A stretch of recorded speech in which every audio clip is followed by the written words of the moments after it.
Recently, a lot of classic rock stations have been playing music from the 90s and 2000s to expand their playlist.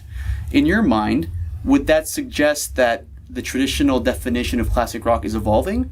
You're talking about bands like Nirvana and Bush and stuff like that.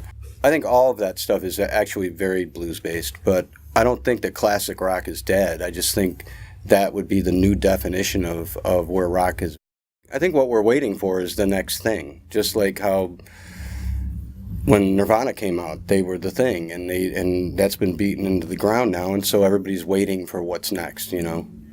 And what's next is always like, you know, like Nirvana, they shopped all over the place and nobody wanted them until, you know, somebody finally picked them up, and look at what happened.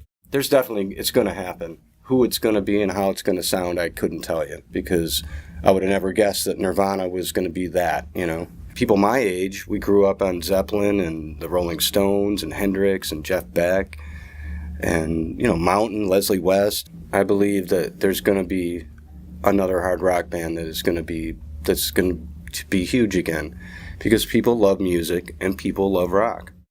I don't think the record companies are doing bands any big favors, especially nowadays, because I don't think the labels know exactly what to do with what's happening with the internet, and especially like people ripping music, and you know, it's a different time.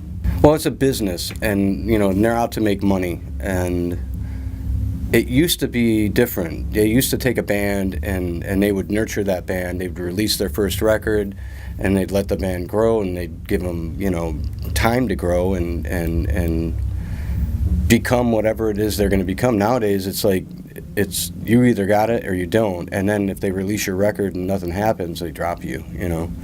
So I think it's almost better for bands nowadays to just do it themselves with the internet, and the only way to make it today, and making it means, you know, being able to pay, you know, your mortgage and your car insurance and make a living, is to go out on the road and play. You got to play a lot on the road. Where does that line between hard rock and heavy metal begin? Metal is just way more just intense, and like I'll use Metallica for instance.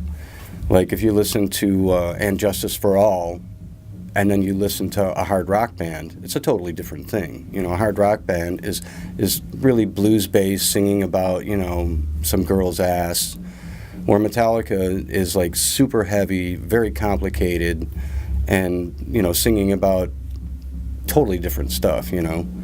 And then there's extreme metal. That and hard rock have nothing to do with each other. Still believe in the power of rock and roll music. Hey, thanks for watching. My name is Daniel Sarkissian. I'm an independent filmmaker from Toronto.